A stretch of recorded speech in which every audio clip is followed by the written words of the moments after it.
296 লক্ষ তাড়ায় ঝোড়ো 50-তে সুর বেঁধে দিলেন ব্রাভো সিমরান সিং।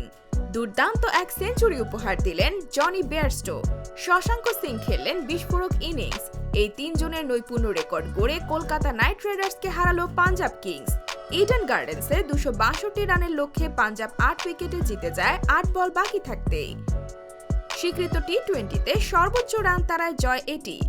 2023 সালে সেঞ্চুরিয়নে ওয়েস্ট ইন্ডিজের বিপক্ষে দক্ষিণ আফ্রিকার 259 রানের লক্ষ্য তাড়ায় জয় ছিল আগের রেকর্ড।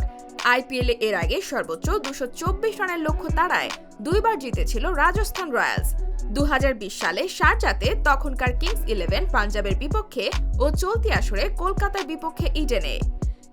সেই ইডেনেই এবার সব রেকর্ড চুরমার করে দিল পাঞ্জাব।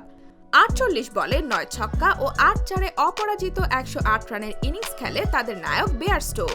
ম্যাচে দুই দল মিলিয়ে ছক্কা হয়েছে মোট 42টি, কোন টি-20 ম্যাচে যা সর্বোচ্চ। আইপিএলে সানরাইজার্স হায়দ্রাবাদ ও মুম্বাই ইন্ডিয়ান্স এবং রয়্যাল চ্যালেঞ্জার্স বেঙ্গালুরু ও হায়দ্রাবাদ ম্যাচের 38 ছক্কা ছিল আগের রেকর্ড। এদিন পাঞ্জাবের ইনিংসে ছক্কা হয়েছে 24টি, আইপিএলের এক ইনিংসে যা সর্বোচ্চ। চলতি আসরে বেঙ্গালুরুর বিপক্ষে হায়দ্রাবাদের 22 ছক্কা ছিল আগের রেকর্ড। বিফলে গেছে কলকাতার হয়ে ফিল সল্ট ও সুনীল নারায়ণের বিধ্বংসী ইনিংস। ক্যারিবিয়ান অলরাউন্ডার নারায়ণ পরে বোলিংয়েও ভালো করেন। 4 ওভারে 24 রান দিয়ে নেন রুশোর উইকেট। তবে দিনটি যে তার ছিল না, ছিল কলকাতার। ব্রাভো সিমরান, বেয়ারস্টো ও শশাঙ্কের ব্যাটে উড়ল পাঞ্জাব।